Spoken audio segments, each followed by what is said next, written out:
Let's toast the ones we've replaced, he said.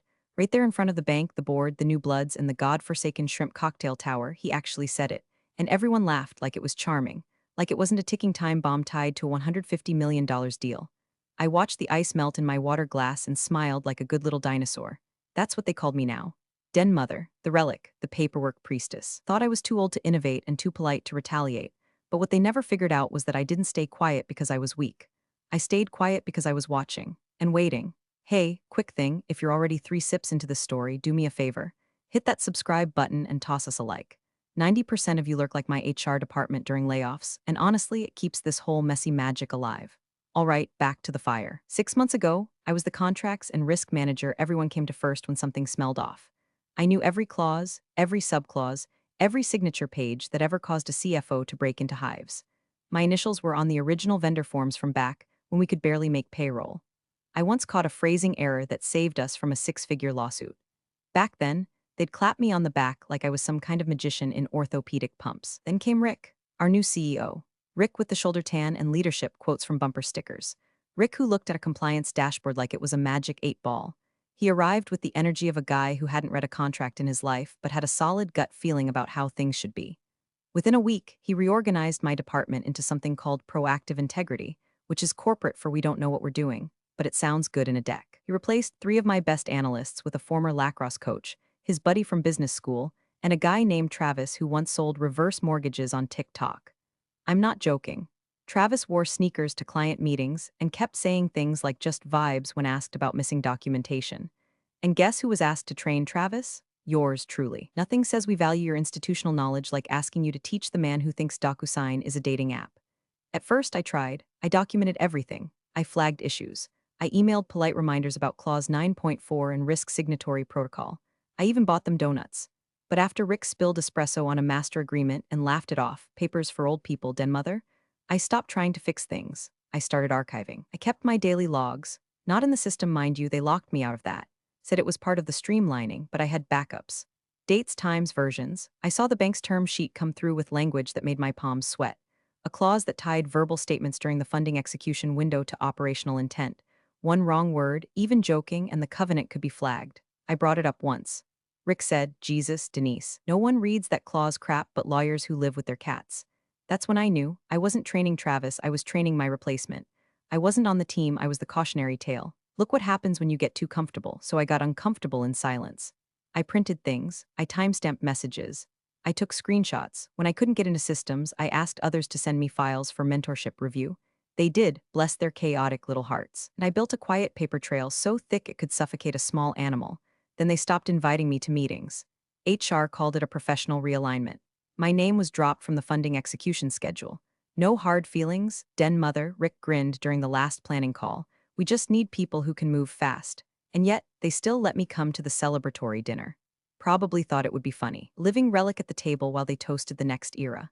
I wore my best blouse. I brought a smile and I watched, because I knew exactly when the execution window started. And I knew that if Rick said the wrong thing at the wrong time, I had one email ready to go. One little message. One timestamp. One truth. All it needed was the right trigger. And a glass raised just high enough to bury him.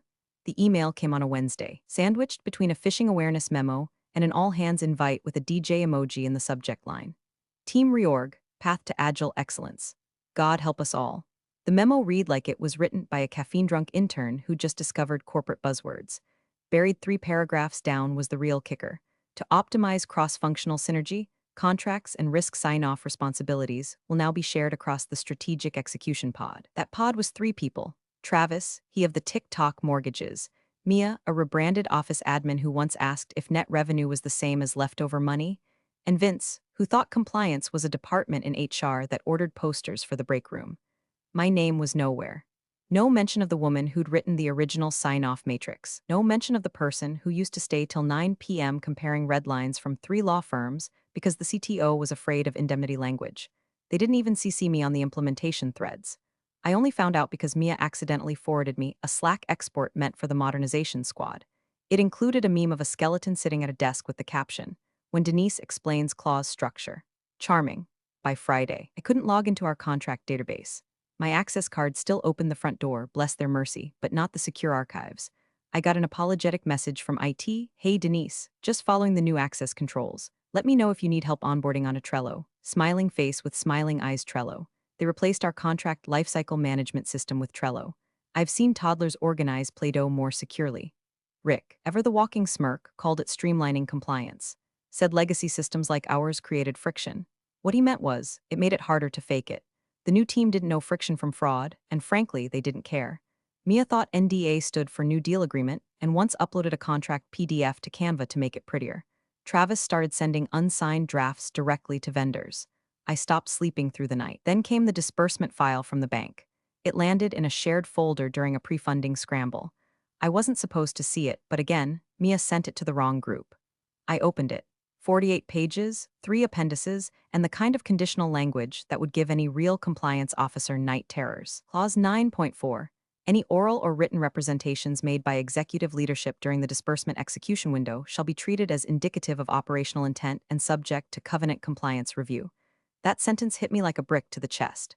I read it again, then again. One joke, one offhand remark, one ego-drenched toast. If it happened during the disbursement window, the bank could freeze the funds pending clarification. It was a landmine dressed like legalese, and not one person on the strategic execution pod had read it, let alone understood it.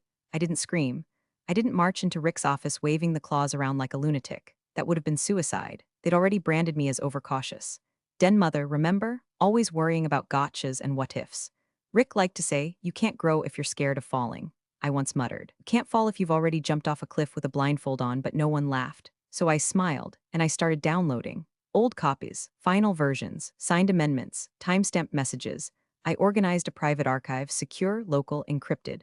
I pulled up everything I could find on the bank's funding covenants, every past email chain about compliance interpretations. I even printed a few copies of particularly fragile clauses. Paper, Rick. You'll miss it when the cloud goes down. I forwarded myself things under the guise of transition training. I told Mia I was creating a knowledge base. She thanked me with a gif of opera clapping. Meanwhile, Travis ordered $800 in branded pens for the deal signing. The more I watched, the more I saw how hollow everything had become. Policies were written with typos, signatures missing dates, approvals made via Slack emojis. They weren't just sloppy, they were dangerous. And they were heading into a $150 million deal with a major bank like it was a birthday brunch. I could have left. I thought about it, but something in me refused, not out of spite, not even for revenge, but because someone had to know. Someone had to remember what integrity looked like. Even if they thought I was irrelevant, even if they called me den mother like I was some HR specter who smelled like copier ink and regret, they wanted a new era. I was going to give them one. I brought it up over lunch, casual, measured, like I was just making conversation over a microwave burrito in the break room while someone's earbuds leaked top 40 garbage and the Keurig wheezed like it needed CPR. So, clause 9.4 in the disbursement agreement?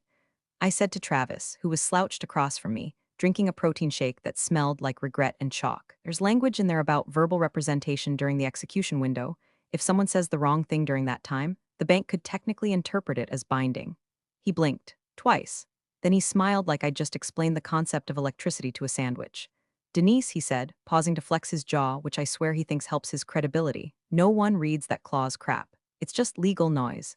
Banks gotta make everything sound scary. If we worried about every line in these things, we'd never get anything done.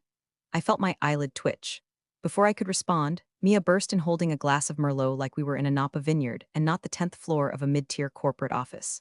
She waved a draft copy of the funding agreement, printed, mind you, and set it down right on a damp counter that had definitely not been wiped since the Reagan administration. Then she spilled her wine. It splashed across the table and soaked through the pages like it was baptizing the entire document in pure red ignorance. "Onuo," she said in that sing-song voice of people who have never been held accountable for a single adult decision. "Whatever. We've got it in the drive, right?" She laughed. Travis laughed. I stared at the now-ruined clause 9.4 as the ink bled into pulp. It looked like a crime scene.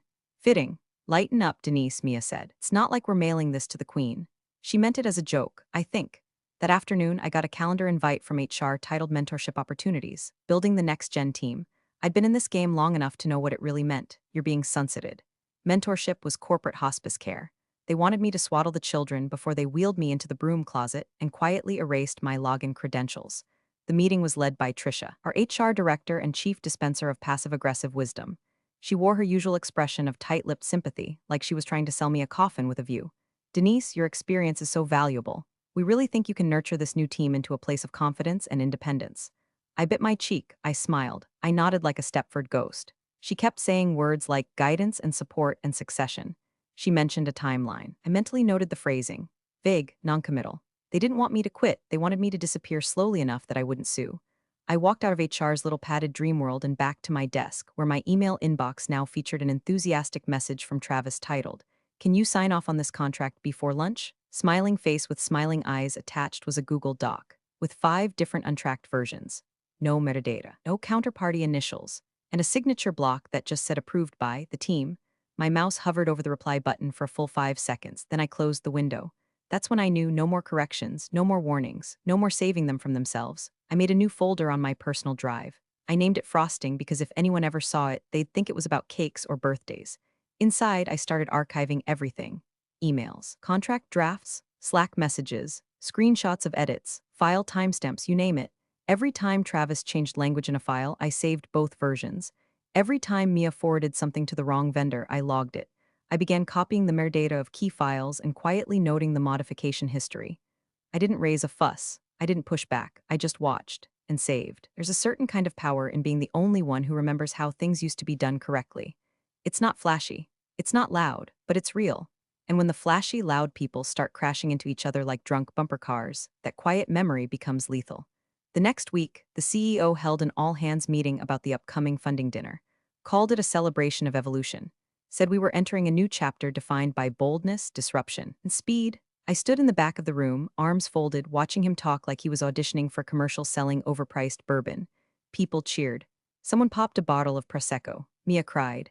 Travis dabbed his eyes with a napkin like he was watching Field of Dreams. I smiled. And when the confetti cannon went off, yes, a real one indoors, I pulled out my phone and checked the timestamp. Then I filed it away. The restaurant was one of those try-hard places where the lights are dim enough to hide the price tags, and the food arrives on wooden planks, like we're all Vikings reenacting a $150 million deal with bone marrow and Kraft butter.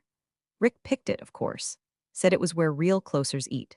Half the strategic execution pod didn't even know how to pronounce half the menu. Mia asked if foie gras was vegan. Travis tried to order a vodka cranberry shaken, like in the movies. It was supposed to be a pre-closing celebration, a soft launch of our funding victory.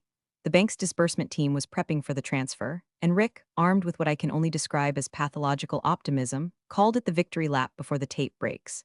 His words. They sat me next to the wall, far from the center. Close enough to hear the jokes, but not close enough to interrupt them. Perfect? The mood was loose, too loose. Travis had already removed his blazer and unbuttoned his collar like we were in a Cialis commercial. Mia was taking selfies with the artisanal olives. Vince was live tweeting the historic moment, which was interesting, since no one had explained the NDAs to him yet. And then Rick said it, between bites of some fermented nonsense on toast. He leaned back in his chair and raised his wine glass like he was baptizing the moment in Pinot Noir. He grinned at the team and said, clear as day, we really bluffed through that due diligence, huh? They didn't ask about half the stuff I thought they would. That's a win in my book. There was laughter, not nervous laughter. The full-bellied, clapping kind. Mia damn near snorted. I didn't laugh. I excused myself, phone in hand, and walked calmly to the restroom, ignoring the smell of cedar-oiled diffusers and overpriced soap, and pulled up the funding agreement again. I'd read it 100 times, but now I searched with surgical precision. There it was again on page 22. Same clause, same stakes. Clause 9.4. Any oral or written representations made by authorized executive leadership during the execution window shall be treated as statements of operational intent and subject to review as part of covenant integrity. Execution window. I scrolled to the definitions section. They were clear down to the hour. The window opened the moment the disbursement protocol was initiated, which had already happened earlier that day, and remained open until final wire confirmation from the bank. Which meant that toast, that smug little we bluffed through it gem, it was live. And it was potentially covenant violating. I stared at the screen as the buzz of laughter echoed down the hallway from the dining room. Somewhere back there, Rick was probably making another joke, unaware that every syllable might cost us everything, or maybe he was aware and didn't care. Either way, I now had something better than suspicion. I had the clause, I had the time, and now I had motive. I returned to the table, calm, smiling. Sat down, poured myself a glass of water, not a sip of alcohol, not one drop. I wanted my mind sharp. I tapped a note into my phone, 9:13 p.m. Rick toast about bluffing due diligence during execution window. I'd already memorized the tone of his voice, the inflection, the way Mia had leaned into him laughing. I could replay it in my mind like it was surveillance footage. I didn't need a recording. I needed precision. I needed timestamps. I needed corroboration if it came to that. They kept laughing. Travis started talking about hiring a DJ for the wire confirmation party. Vince made a spreadsheet of potential balloon colors for the post-funding bash. Mia ordered another round of sangria on the company, even though we were already over budget. And Rick talked about buying a boat. Maybe I'll name it Covenant, just to be ironic, he said, smirking at his own joke. I mentally underlined that line in red. The rest of the dinner passed in a haze of cocktails and delusion. I remained quiet. I played my role, smiled at the right moments, asked a question or two about dessert options, nodded when someone mentioned culture. But inside, I had crossed a threshold. I was no longer the sidelined den mother with an archive. I was something else now. I was the witness, the recorder, the trap builder. They didn't know it, but the fuse had been lit, and every word Rick spoke with that drink in his hand was a match tossed toward the powder keg. I went home that night, booted up my personal laptop, and added the dinner note to the frosting folder. I backed it up twice, once on a drive in my desk drawer, once to a secure cloud vault under a random file name, April Gift List 2018. XLSX, let them snoop. All they'd find was a fake registry and a long game. Tomorrow, I'd be asked to review the logistics doc for the disbursement call. And tomorrow, I'd nod along. Because every shipwreck needs a quiet passenger who knows exactly when to jump. I drafted the email 3 days before the celebration. It sat in my drafts folder like a loaded revolver with the safety on, waiting. No accusations, no dramatics, just a quiet inquiry wrapped in courtesy with a few documents attached. The subject line was intentionally dull. Clause 9.4 Clarification Timing of Representations. The recipient? A woman named Jill Harden, Senior Risk Counsel at the bank. I'd met her once years ago during a minor vendor dispute. She'd complimented my precision. I never forgot that. The body of the email was clinical. 4 sentences. Hi Jill, hope all is well. I wanted to flag clause 9.4 in the disbursement agreement, as there may be potential confusion regarding verbal representations made during the active execution window. I've attached my notes and timestamps in case review is warranted. Please let me know if further clarity is needed. Best, Denise Carter attached were 2 PDFs, one with highlighted sections of the agreement, another with a table listing key events, their timestamps, and attendees. There was no editorializing, just facts, just accountability. I left the cursor hovering over the send button more times than I could count that week. Each time I reminded myself, not yet, not until he handed me the match. And I knew he would. The celebration was held in the newly renovated atrium, all glass and polished concrete, with a rented bar and fake Edison bulbs that gave everyone the complexion of a lightly seared steak. The room reeked of catered success. Flutes of champagne, mini crab cakes, someone playing Coldplay on an electric cello. Rick spared no expense for his own parade. They printed banners that said New Horizons, Bold Beginnings, and lined the perimeter with framed headshots of the new team. I wasn't on the wall, of course not. But someone had used an old picture of Travis where his name tag was crooked, and I took a small, petty joy in that. The board was there. Investors mingled. A few of the bank's junior reps wandered through with that half-interested look of people trying to decide if the free booze was worth the awkward networking. I stuck to water again, always water. I stood by the punch bowl like a silent gargoyle while Travis and Vince reenacted a TikTok dance in dress shoes. Mia wore a sequin jacket and kept calling herself the compliance queen. At one point, she actually curtsied. I didn't say much, just watched, waited. The countdown had started the moment the disbursement protocol activated that morning. From that point forward, every statement made by executive leadership was on the record, legally, contractually, and irrevocably. Rick had been schmoozing near the corner, grinning like a cartoon mayor. When he saw the bank's lead rep near the stage, he stepped up, tapped his glass with a salad fork, and raised his voice just enough to hush the crowd. "This is a big one," he said, beaming like he was about to propose to himself. "A deal this size doesn't happen without taking a few risks. And yeah, we made some bold calls, but look at us now." Murmurs of agreement, Travis whooped. Rick looked straight at the crowd, lifted his champagne, and said it, just like I knew he would. "Let's toast the ones we've replaced." That was it, no hesitation. I took out my phone, opened the draft, and tapped send. One click, one timestamp. 8:46 p.m., right as his glass clinked against Mia's. I watched the screen blink once, message sent. Then I looked up and smiled, genuine calm, like I was truly enjoying the party. Rick had no idea he'd just detonated his own parachute mid-flight. The rest of the toast was a blur. People cheered. Someone sprayed Prosecco like we'd won the Super Bowl. Mia cried again. The electric cello guy played something vaguely triumphant. And Rick walked off stage like he'd just negotiated peace in the Middle East. Meanwhile, Jill Harden was about to check her inbox. I left the party early, told them I had early meetings. Nobody noticed. Travis was too busy DMing someone from the bank. Vince was arguing with the bartender about branding the cocktail names. On the way out, I passed the banner again. Bold Beginnings. Felt about right. Because boldness without comprehension isn't leadership. It's recklessness with better lighting. And I just put it under a microscope. At 7:46 the next morning, my office door creaked open like it was scared to bother me. I wasn't surprised. I'd been at my desk since 6:30, sipping gas station coffee and reviewing the newswire alerts like it was any other Tuesday. I even watered my office fern, Gerald, who'd somehow survived 3 regime changes and a mold outbreak. We were both survivors, Gerald and me. Outside, the building buzzed like a kicked beehive. The kind of tension that doesn't start with shouting, it starts with silence. Phones not ringing, Slack threads stalling mid-joke, IT pretending to troubleshoot things they know aren't broken. I heard Travis say vibes are weird as he passed by my door. He wasn't wrong. The knock came at 7:51. It was Vince, pale, sweaty, hair stuck to his forehead like he'd been crying in a server room. "Have you seen Are You Online? I mean, can you get into the Treasury portal?" he asked, voice already cracking.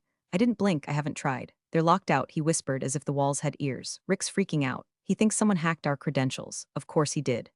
At 8:03, Rick barreled past my office like a rhino in a dress shirt, barking something about firewalls and vendor sabotage. He was on the phone with IT, blaming them for screwing the biggest moment of our fiscal year. I heard him say, "How the hell do you lose $150 million?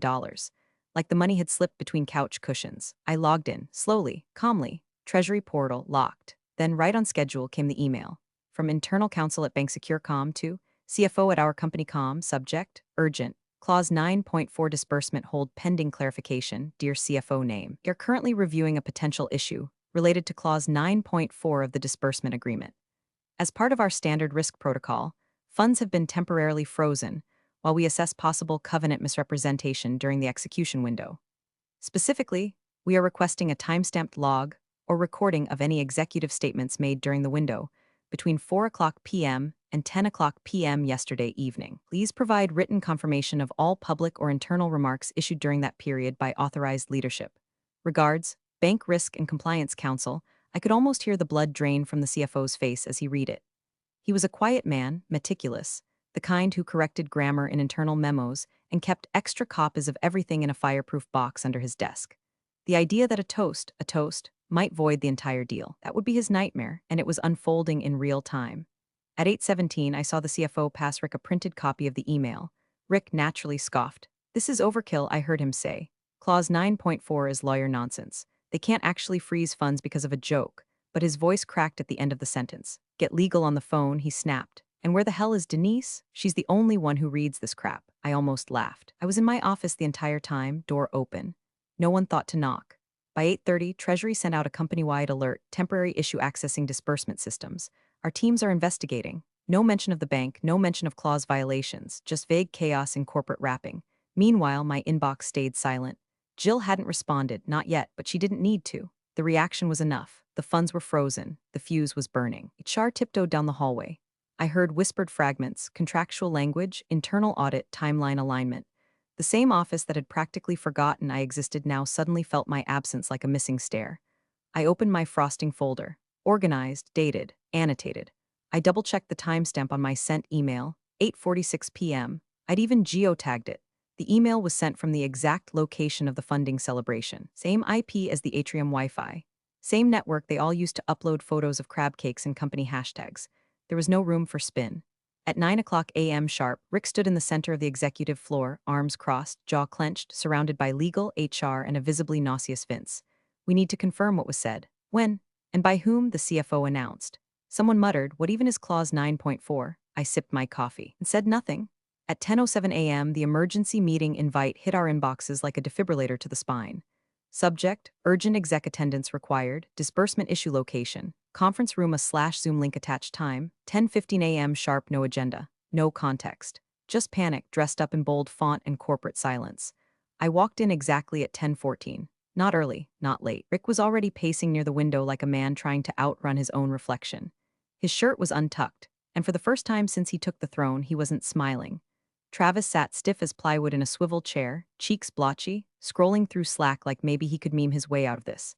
Mia kept sipping water with trembling hands, mascara already fleeing for the exits. The CFO was pale, sweating through his collar. Man who looked like he'd aged 3 fiscal quarters overnight. And in the center of the room, facing a 60-inch TV, was the bank's lead counsel, beamed in via Zoom. A man named Daniel Strickland. Not flashy, not animated, just surgical, like the type of lawyer who kills you with footnotes and silence. He adjusted his glasses and spoke without greeting. We've initiated a covenant hold based on potential misrepresentation during the execution window, he said, voice as flat as a ledger. This is not punitive, it's procedural, but depending on what we uncover, it may become permanent. Rick chuckled, a shallow, forced kind of laugh. Come on, Daniel, this is all a bit dramatic, isn't it? Some overzealous intern at your end reads a clause and freaks out. Let's not turn a toast into a tribunal. Daniel didn't blink. Instead, he reached down, lifted a piece of paper into view, and held it up to the camera. Printed email, my email. And just like that, the laughter died in Rick's throat. For reference, Daniel said calmly, this was sent at 8:46 p.m., precisely during the disbursement execution window. It includes Clause 9.4, annotations, and a request for clarification. It was submitted from the event's IP address, logged under your corporate network. Can someone confirm who authored this? Silence. Then, all eyes swiveled toward me. I didn't flinch, I simply nodded once. That was me. Daniel didn't thank me, just moved on. Mr. Reeves, he said, turning back to Rick, can you confirm the exact time of your celebratory remarks? Rick blinked. It was a toast, a joke. People say things at parties. It wasn't a formal statement. Daniel held up another document, this one with a printed transcript pulled from a tagged social media video. Vince's post, no doubt. Caption read, History in the Making. Hash funded and free hash new era the video title. Rick's toast, 8:46 p.m. The room contracted. No air, no motion, just the flicker of the screen and the ticking of the wall clock. The CFO reached for a glass of water and missed. His hand shook so hard, the glass tipped and rolled off the table with a dull clink. Daniel continued. The phrase, let's toast the ones we've replaced, when stated during an execution window, and in the presence of authorized agents and internal staff, qualifies under the terms outlined in 9.4. We now require a formal position statement from the company to determine intent. Rick tried again. It was nothing. Banter. Off the cuff, you're overinterpreting. Daniel's face remained unmoved. That's not your call. The room held its breath. No one moved. No one spoke. Even Travis, normally a geyser of bad takes and gifs, sat perfectly still. Like he finally understood what stakes felt like. And me? I didn't gloat. I didn't smirk. I didn't lean back and bask in the fallout like some Bond villain. I just watched. Not coldly, not cruelly, just with precision. The way a scientist watches a chemical reaction unfold. I'd set the terms. I'd followed the rules. They're the ones who lit the match with their own arrogance. Rick turned toward the CFO, whispering something frantic and low. The CFO shook his head. Still pale, jaw tight? He looked like a man being asked to chew glass. Daniel closed with one sentence. Until we determine whether the statement constitutes a covenant breach, the disbursement remains on hold. All $150 million. Then the screen went black. The room stayed that way. Black, silent. Somewhere outside the frosted glass wall, a printer beeped. Phones buzzed with incoming Slack messages no one would answer. Rick opened his mouth, closed it. Once he had nothing left to say. At 11:21 a.m., my phone buzzed with a Slack message so panicked it practically sweated through the screen. Trisha, HR. Hey Denise, quick thing, can we grab 5 mins? Just a casual chat, nothing formal. Smiling face with smiling eyes, the smiley face at the end felt like a threat. I ignored it. 2 minutes later, an executive assistant I hadn't seen in months popped her head into my office, already out of breath. Denise, legal's requesting your presence. Upstairs, now. I closed my laptop slowly, stood up, straightened my blazer like it was armor. In the conference room, things had degraded into a full-blown meltdown masquerading as a strategy session. The company's outside legal team was dialed in, the CFO had untucked his shirt, and someone had cracked open a bottle of water like it was whiskey. Rick sat with his head in his hands, muttering something about intent and interpretation. The board's corporate counsel stood at the whiteboard, underlining the words covenant breach over and over like they might eventually disappear if she pressed hard enough. When I stepped in, all eyes turned to me like I was either the executioner or the last sane person left. Denise, the general counsel said, tight-lipped, we need timestamp confirmation on the email you sent to the bank. I nodded. 8:46 p.m. Synced to the company network time, pulled from the Wi-Fi access point logs. I also geotagged the submission if you need proof of location. She blinked. You geotagged it? I like to be thorough. No one laughed, no one smiled. That was fine. I wasn't in it for applause. Rick finally lifted his head. His eyes were bloodshot, his confidence replaced with something twitchy and small. You knew this would happen, he said, not a question, not quite an accusation. More like a child trying to understand why the stove burned him. I knew what clause 9.4 said, I replied. And I knew the timeline. He didn't answer. Just stared at the table like it might morph into a time machine and take him back to 5 minutes before he opened his mouth at the toast. At 11:46 a.m., the bank's legal team sent their follow-up. Subject, request for formal statement of intent to CEO, General Counsel, CFO, CC, Denise Carter, Body. As discussed, please provide a written account explaining the context of the 8:46 p.m. statement, let's toast the ones we've replaced, made by the CEO during the execution window. Clarify whether this was a formal operational remark, cultural sentiment, or otherwise. Disbursement will remain on hold until this determination is made. Rick paled. The lawyers started spinning language. Phrases like celebratory commentary and non-binding social engagement were thrown around like confetti made of desperation. Someone suggested attaching a disclaimer to all future speeches. And HR, sweet, useless HR, finally tried to step in. Trisha knocked on the glass and leaned in with that tight, chemically neutral smile. Denise, maybe we pause communications for now, just so we can align messaging across departments. I looked her dead in the eye. I already forwarded the entire message chain, clause references, and relevant document history to the board's legal counsel. She blinked. You did, 15 minutes ago. The silence that followed was delicious, crisp, like biting into a cold apple after a long hike through other people's incompetence. Trisha nodded slowly, as if trying to recall which HR policy covers when the quiet one sets the building on fire using only Outlook. The general counsel stepped in before HR could fake another smile. Denise, thank you, that'll be all for now. I nodded and turned to leave. Behind me, Rick finally broke. This is absurd, he muttered. It was a party, a joke.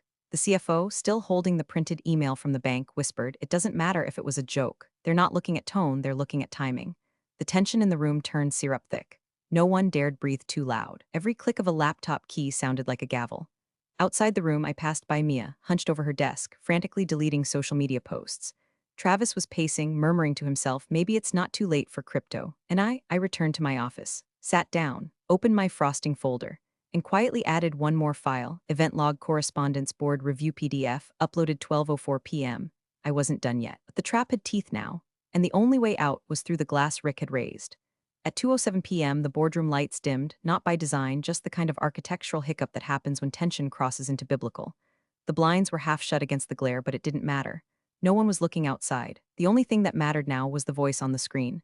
Daniel Strickland was back. Same tailored suit, same wire-rim glasses, same look of a man who'd seen this before, probably too many times. Bank lawyer by trade, executioner by circumstance. I'd like to read an email we received at 8:46 p.m. yesterday, he said calmly. Please listen closely. He adjusted his glasses, held the page like scripture. Hi Jill, hope all is well. I wanted to flag clause 9.4 in the disbursement agreement, as there may be potential confusion regarding verbal representations made during the active execution window. I've attached my notes and timestamps in case review is warranted.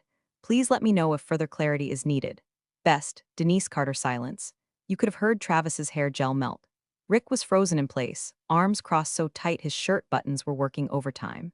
His skin had gone the color of printer paper left in the sun too long. Splotchy and creased. The board sat stone-faced. No one moved, no one even looked at me. Daniel continued, this email was sent from your corporate IP address during the funding celebration, with location metadata verifying it originated at the event site.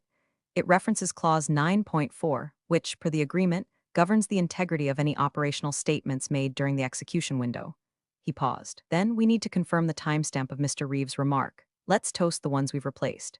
Rick exhaled like he'd been holding it since yesterday. It was a joke, he said, voice thin, desperate. We were drinking champagne. It wasn't a statement. It wasn't, come on, Daniel. We can't freeze 150 million over a toast, but no one backed him.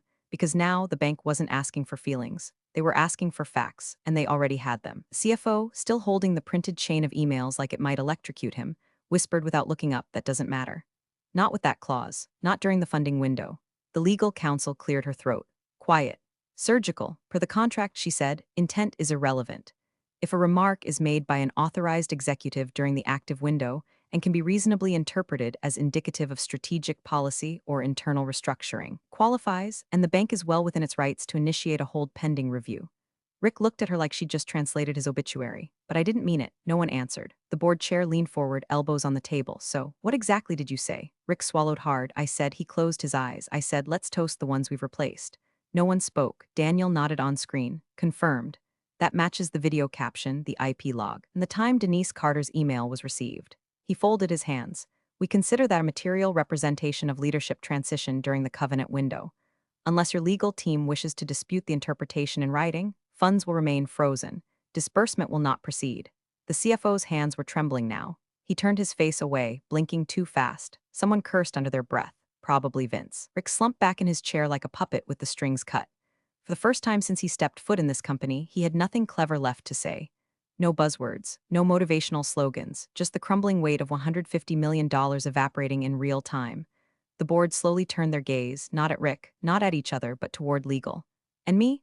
I didn't say a damn thing. I didn't gloat. didn't smirk, didn't tap my fingers or raise an eyebrow or crack my knuckles like some movie villain waiting for the final monologue. I sat there, quiet, still, a calm, forgotten fixture in the corner, because I didn't need to be loud, I just needed to be right. Outside the window, traffic kept moving. Horns, sirens, life. Inside, no one breathed.